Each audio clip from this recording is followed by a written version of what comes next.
great guy. Knew his basketball like no other. He was truly an inspiration, not only to the NBA world, but I believe the world itself.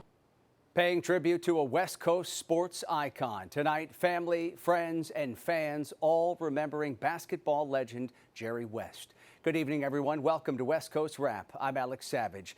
The Los Angeles Clippers said Jerry West died this morning at the age of 86. The Hall of Famer won 9 championships as a player and an executive, and he was the inspiration for the NBA logo. Tonight, tributes are pouring in across social media from people who knew West, including LeBron James, Magic Johnson, and Warriors head coach Steve Kerr, who shared his thoughts in a video. It's such a sad day. Jerry lived an incredible life. Clearly, one of the great figures in NBA history, one of the greatest players of all time, one of the greatest executives ever, and of course, one of the architects of the Golden State Warriors past decade, in which we've won 4 titles. Tonight, Fox's Greg Wolf shows us what made West's NBA career unlike any other. Jerry West is one of the most important people in NBA history. Born and raised in West Virginia, West became a standout in college for the Mountaineers and co-captained the 1960 Olympic team that won gold. He was selected 2nd overall by the Minneapolis Lakers, and upon their relocation to Los Angeles, spent a lifetime reshaping that team and the league. 1 second, West throws it up.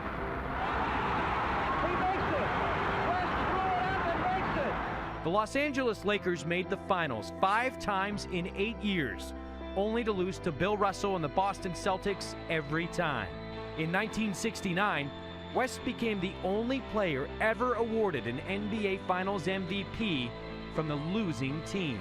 Jerry West was absolutely fantastic. That was one of the greatest exhibitions I ever saw in my life. In 1972, West helped his Lakers finally win that coveted championship. He coached them for 3 years, starting in 1976, moved on to scouting, and became the team's general manager in 1982, leading the franchise to 7 NBA championships. West moved on to Memphis as general manager in 2002. He then became an advisor for the Golden State Warriors, prompting a turnaround there too. The NBA modeled its logo on West's silhouette, and he was a 14-time NBA All-Star and 2-time Executive of the Year. I just think the years I've spent here have been the most special in my life. Jerry West was inducted into the Hall of Fame in 1979. And that was Fox's Greg Wolf reporting tonight. Crypto.com Arena in Los Angeles lowered flags to half-staff today in honor of West. Another tribute at the home of the Lakers, flowers placed at the base of a statue. That bronze sculpture of West calls back to the days with the Lakers. Fox 11's Christy Fajardo spoke with the sculpture's artists and with fans about his legacy. He's one of those guys that you figured, would always be there, kind of live forever, but fortunately, I didn't even know he was 86 years old. He embodied the Lakers, embodied this just fandom, and not only as a player but as a GM, and really kind of just changed the whole landscape of Los Angeles. West is between them on defense. Watch West. He taps it away. Fans remember the legend whose talent on and off the court was so tremendous. He helped make LA a basketball mecca. He also worked for the Clippers. But those who knew him, like Julie and Omri Amrani, who sculpted his statue, say he was also incredibly humble. They spoke to us by phone from Italy. He became the symbol of the NBA in many ways. He was very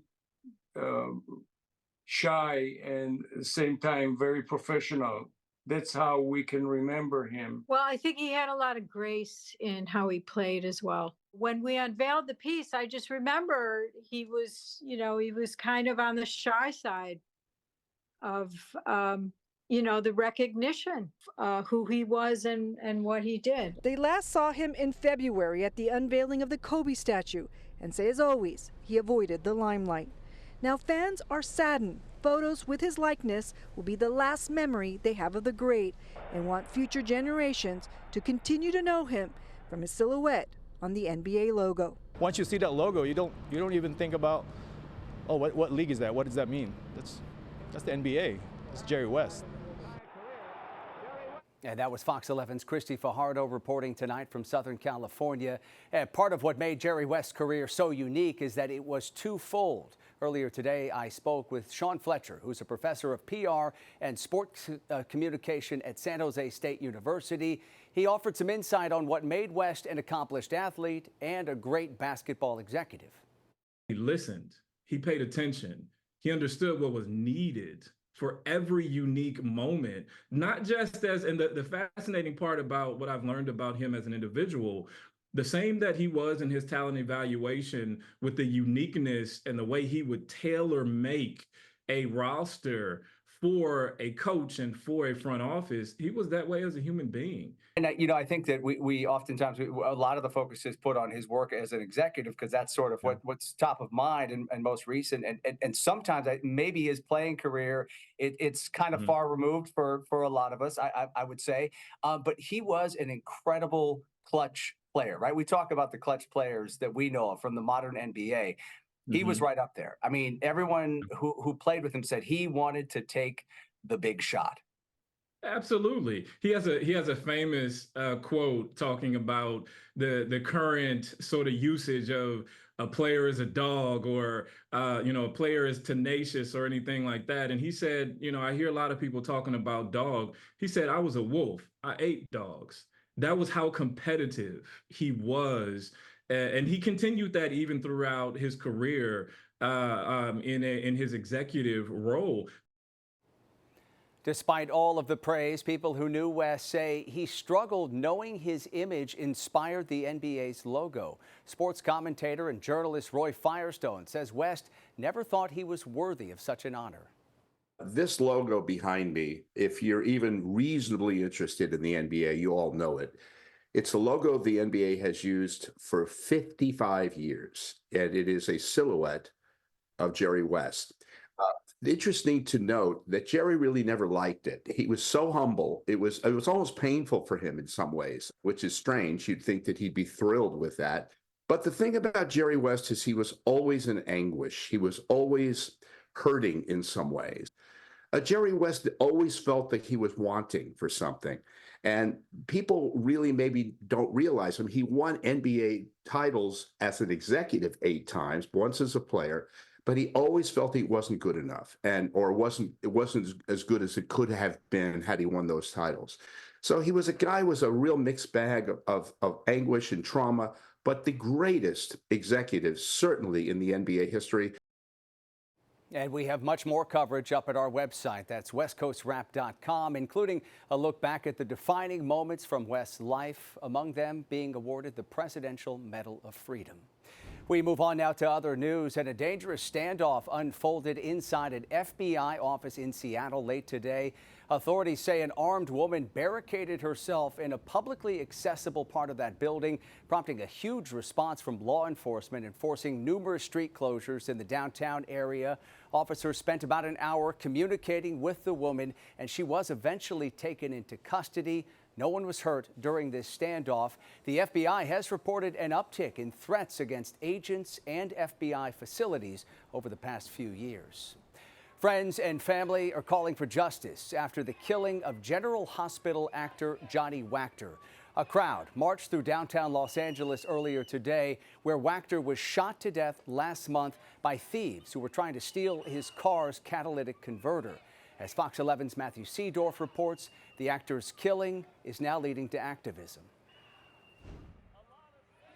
Los Angeles is in crisis. A powerful push for answers Wednesday in downtown LA into the murder of Johnny Wactor. I was asked to be Deb's father. The actor, known for his role in General Hospital, shot and killed last month by 3 thieves trying to steal his car's catalytic converter. These 3 criminals are still at large. And as hopeless as the last few weeks have been, I can stand here and I can confidently say that we are going to find you. We don't know of any new developments. Johnny's brother Grant, here from South Carolina. It's very frustrating, confusing, and trying to process it all is still something I'm working on myself. Fellow actors, friends, and city leaders supporting the family, all frustrated. We cannot and must not normalize crimes to the point where criminals are not deterred by the threat of punishment. Do you think this is a crime that happens to people all over this city? unfortunately highlighted by what happened to Johnny? Crime is crime, and when someone loses a life, it should be highlighted no matter who it is. What do we want? The group of more than 100 then moving, holding signs and pictures of Johnny, walking roughly 2 miles to City Hall. What's the goal walking to City Hall? You see all these people here. We want our city leaders to hear us. We want them to hear our frustration. I mean, we're sick and tired of walking down the streets in fear. What do we want? Justice! Outside City Hall calls for safer streets and justice. The demonstrators then walking inside. City Councilman Kevin De Leon there promising to do whatever the city can to help get a rest. Reporting in downtown LA, Matthew Seedorf, Fox 11 News. Coming up tonight here on West Coast Wrap, you could have a chance to take home some of O.J. Simpson's personal items, what you need to know about a possible estate auction. Also, pro-Palestinian protesters back on UCLA's campus today. Their message as the school takes steps to name a new chancellor. Let's head to Las Vegas as the sun begins to set on a day in which it was 10 degrees above average, the heat wave, and when it will bust. Your West Coast Wrap forecast is on the other side of this brief timeout.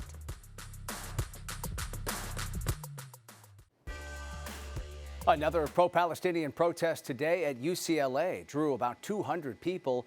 Participants here held signs calling for charges to be dropped against protesters who've been arrested recently, including 24 people taken into custody earlier this week on the campus. The demonstrators included members of an academic student workers union and the group Faculty for Justice for Palestine, as well as students from other UC campuses. And those protests come as UC Regents formally approved a new chancellor for the university.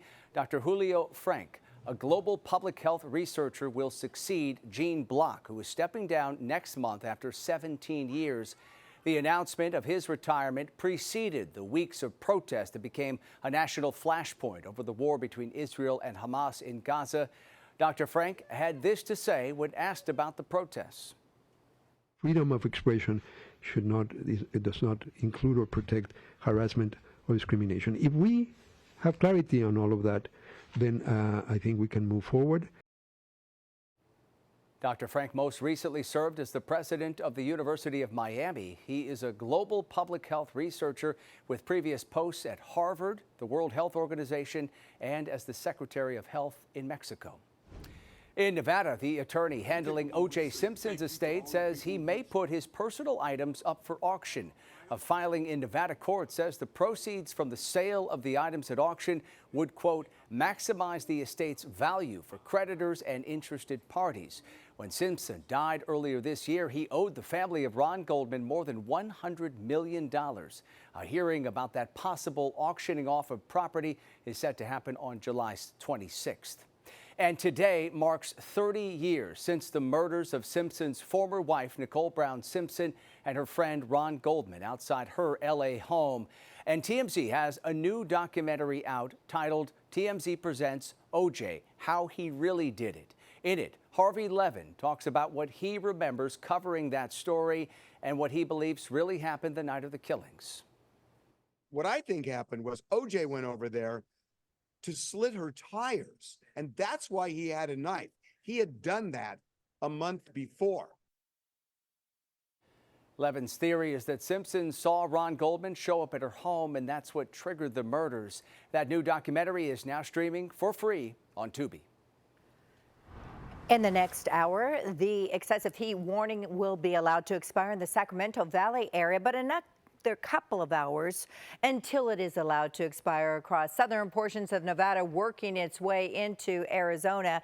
Good evening, everybody. It was yet another sizzling day across California and well into Nevada, as well as portions of Arizona. Let's start with Sacramento. The high temperature today was 100 degrees. That's 10 degrees above average for this time of the year. It was 107 in Palm Springs, but equally as hot in Barstow in the Mojave Desert. It was 111 in Phoenix, and that is just a couple of degrees shy of tying a record that was established just 2 years ago. But 111 degrees is well above above average for this time of the year. And the people in Arizona, in Phoenix particularly, into Glendale, were telling me that they saw a lot of haze today. This is an actual picture, a photograph from late afternoon hours, and that's all the pollutants getting trapped very close to the surface by that huge dome of high pressure that continues to encompass California, Utah, and backing through Arizona and into Nevada. San Francisco today cooled to 63 degrees due to that right there. That is sea haze, all associated with the low clouds and areas of patchy fog.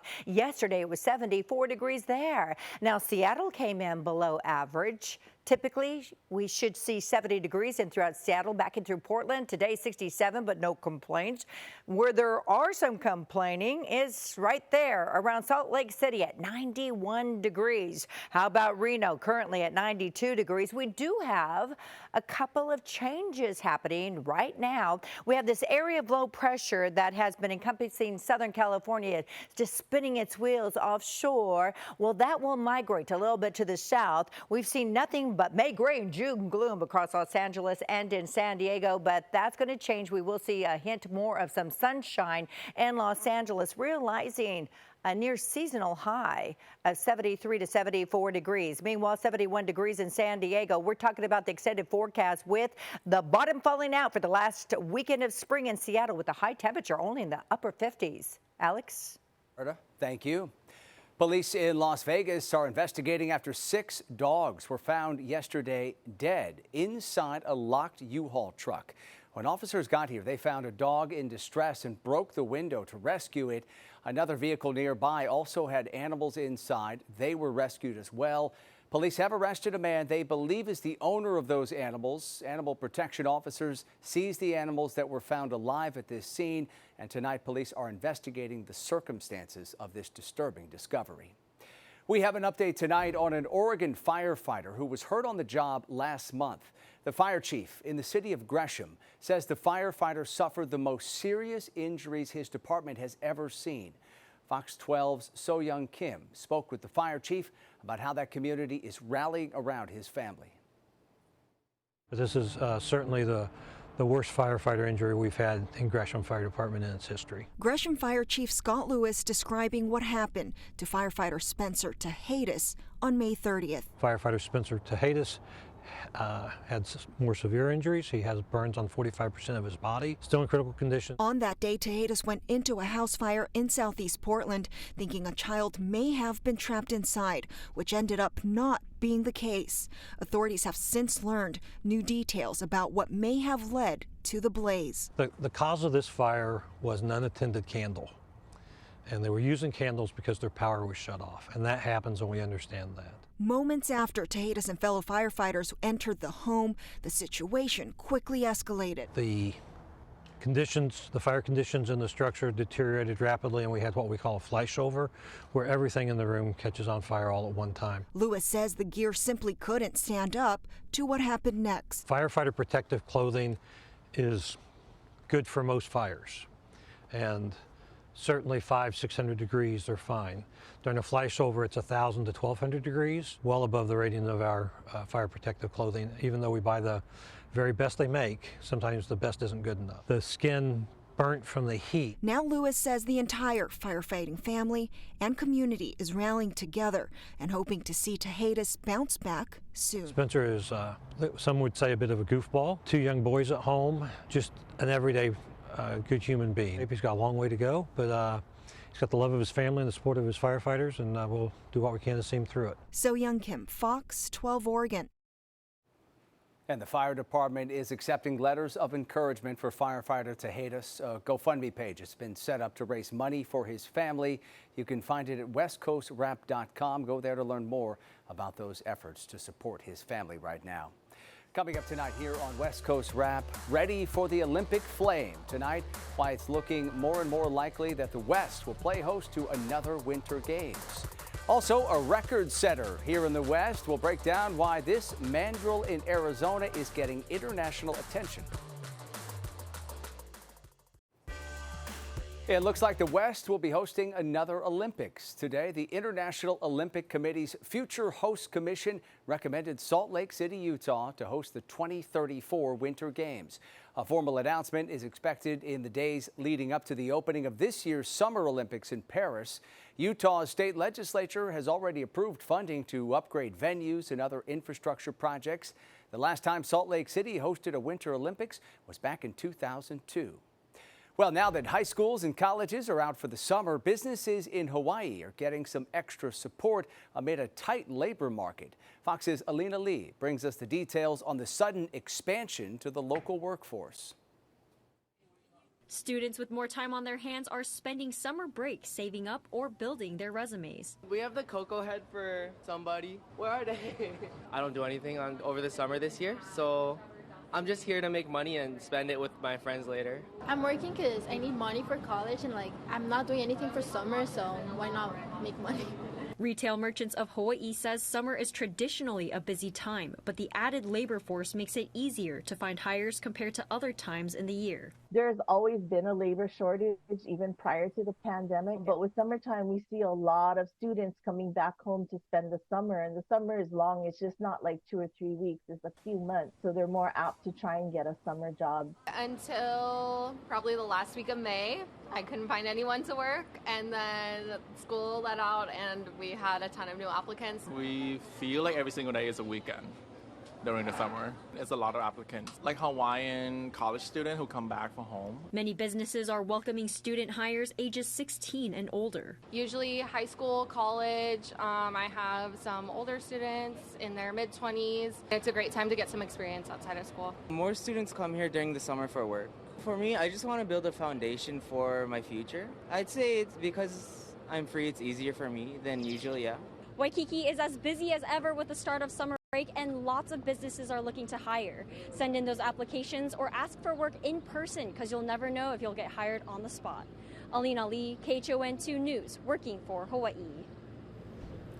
Finally tonight, a 37-year-old mandrill at the Phoenix Zoo named Nikki is now verified as the oldest mandrill in captivity. Nikki was born at the Oregon Zoo on January 13, 1987, but has been living at the Phoenix Zoo for the past 6 years. She has lived over twice the 18-year median life expectancy of a mandrill. Keepers say she may not be up to any monkey business, but she is still active and thriving. She's doing her thing, and she still interacts with the others a little bit, but she tends to keep to herself, and she interacts with her food and her keepers and enrichment, just living her best life. It sounds like it. Nikki's amazing achievement is now officially in the Guinness Book of World Records, and congratulations to Nikki, wishing her many more good years. That does it for West Coast Wrap tonight. We appreciate you watching. As always, you can stay up to date on everything we're covering at westcoastwrap.com. Have a great night.